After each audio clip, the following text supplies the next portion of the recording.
And we have a motion on the business program. The Honourable Ayor Makur-Chuat. Thank you, President. I move that the Legislative Council note and acknowledges the centenary of the election of the first woman, Edith Cowan, to any parliament in Australia, and the significant progress on the status of women in the WA Parliament and in particularly our Legislative Council since Edith Cowan election, and recognizes the importance of journey ahead to achieve further equality.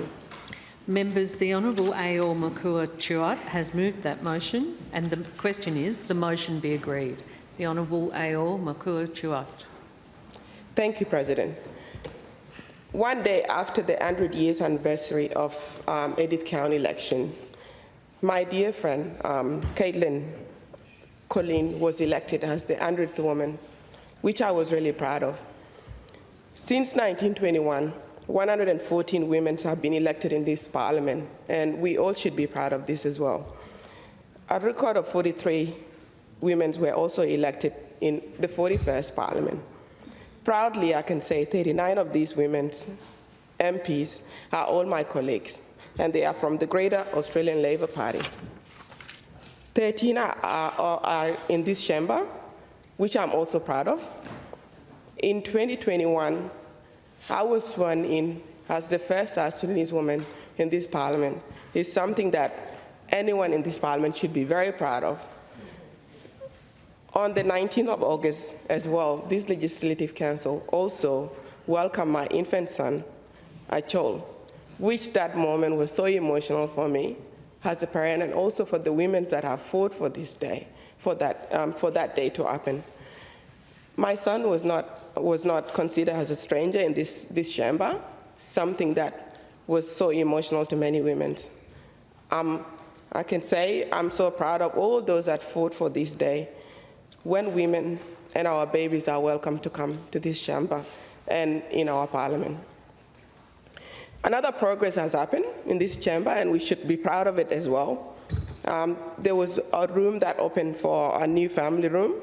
It's another great initiative, recognizing the demand on parents, particularly those with younger families, who otherwise miss out of valuable time with their children during the long sitting days.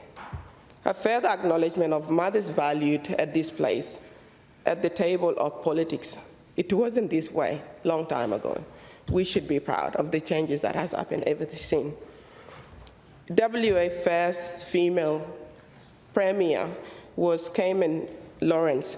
She said, 100 years ago seemed like a very long time to achieve parity. But on the other hand, for the 50 years of those years, nothing much happened. In 1894, a South Australian woman gained right to vote and stand for election for the very first time in Australia. But that took 6 decades for it to be achieved. In WA, we didn't wait for quite so long. Women gained the right to vote in 1899, but this couldn't stand for election until 1920. In 1921, Edith Cowan won the seat of West Perth. She was voted in by 46 votes and joined the Legislative Assembly, where she was jeered and ignored by other male members. The Parliament didn't welcome her very good like I was welcome. She stood and became very confident because she knew what she was fighting for. And the drive behind this was for her to actually improve the lives of women and children in our Parliament. Her other motivation came through her personal journey. The death of her mother in childbirth really motivated Edith Cowan. Another motivation that came along the way was when her stepmother was murdered by her father. This event affected Edith Cowan deeply, and she understood the women's suffering. What the power of representation and participation meant to Edith Cowan, and the importance of having choice to determine your own life. In short, the personal become politic. For Edith Cowan, many other women who would thereafter strive to be heard for pre-selection, election, longevity in politics, often falling, not because they lack merit, but rather opportunities. Some, however, made it through the obstacles and contributed lastly, social progress. The progress in WA Parliament started from between 1921 and 1983. There were only 8 women elected to Parliament. That's 62 years later, 4 in each house. This didn't include minority women. For a decade, Indigenous Australian, Asians, Africans, the islands of Pacific, except New Zealand, were excluded from the democracy. Even though Aboriginal, Indigenous Australian gained the right to vote in 1962, and multiculturalism took off following the Second World War II. And women and parliamentarian women gained leadership roles in 1980s. It wouldn't be until the turn of century minority women began to appear. Then in the 2000s, the minority women began to take their rightful seats at the table, much through the efforts of Australian Labor Party. I'm proud of Labor Party. The following brief overview may give us appreciation of how far we have come as women and as women from the diverse background. To this first, we are in debate. Elected in 1925, following her father's footsteps, was May Holman, was the first Australian female Labor politician elected on the seat of Forres. She was the second woman after Edith Cowan to become a parliamentarian. May served for 10 years. Elected in 1954, was Ruby Atkinson, was the first female in the Legislative Council. She remained the only woman MLC through the 17 years term. Elected in 1971 was Lela Elliott, was elected the seat of North Metro East. North Metro East. She was the member of Legislative Council. Several women were elected into Parliament around Australia during 1980s. In WA 1986, Pamela Bax and Kay Holland became the first women elected in the cabinet posting. In 1990, Cayman Lauren became the Australian first Premier from 1990 to 1993. Dr. Lauren said the first thing she did as a Premier was to change the sitting hours to make them more family-friendly. That is something that is very important to me. She said the first thing the next Premier did was to revert those late nights. In 1996, Lillian Revlish was the first woman member of Australian Parliament, Western Australian Parliament, born as a non-English speaking country, born in split Croatian. In 2000, Carol Martin became the Indigenous first member of Parliament. She was elected in Western Australia. We go on to 2009. Helen Ho became the first Chinese-born elected.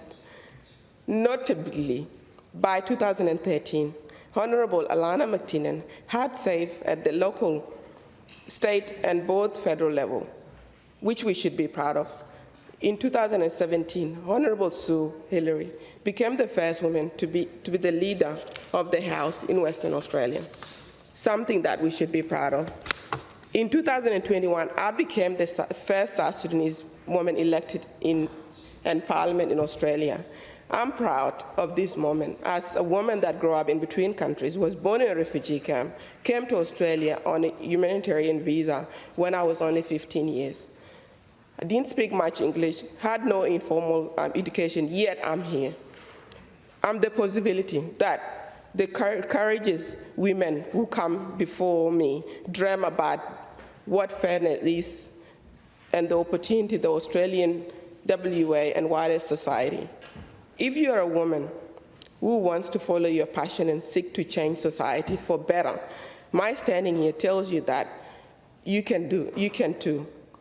Well, you can if you are a member of Labour Party.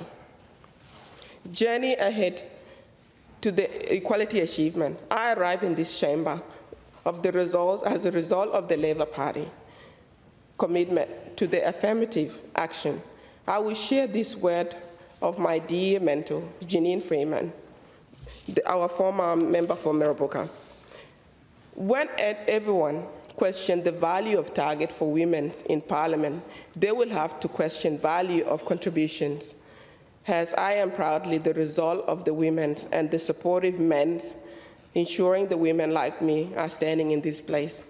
And I will add, I have married, and as do, Dr. Anne Ali was the first Muslim woman to be elected in the federal election.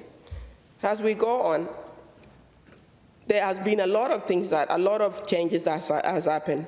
And I'm proud to say, as a result of the Western Australia 25 years, women won 27 Labour seats. That 52% of women, we have the first Speaker of the House Legislative, in the Legislative Assembly, the Honourable Michelle Robert, MLC, and the second woman to be the President of Legislative Council, Honourable Alana Koskowski, MLC. Women occupied the 5 cabinet positions. Equality, as we know, is not simply enough to be corrected the percentage of women in Parliament.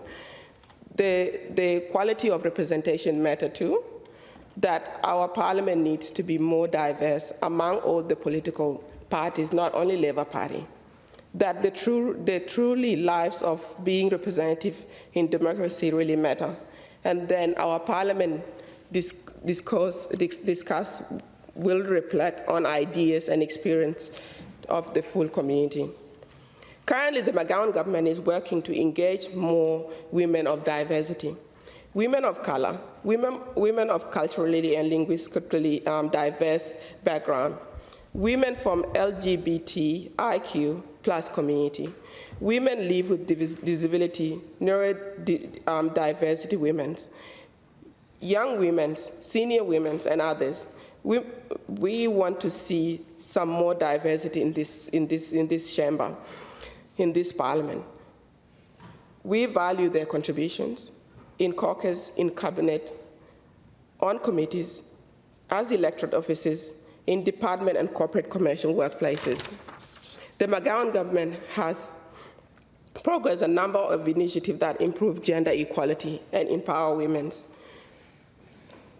I commend the government, the McGowan government, and particularly Honourable Simone McGuirk, Minister for Child Protection and Women's Interests, Prevention of Family and Domestic Violence of the community,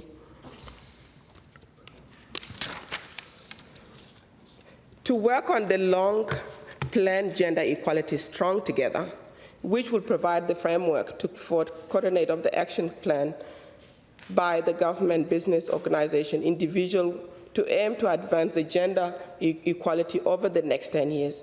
Women and girls in Western Australia deserve to live and work safely in the community where diversity is embraced and where access to right, resources, opportunities, protection is not determined by gender.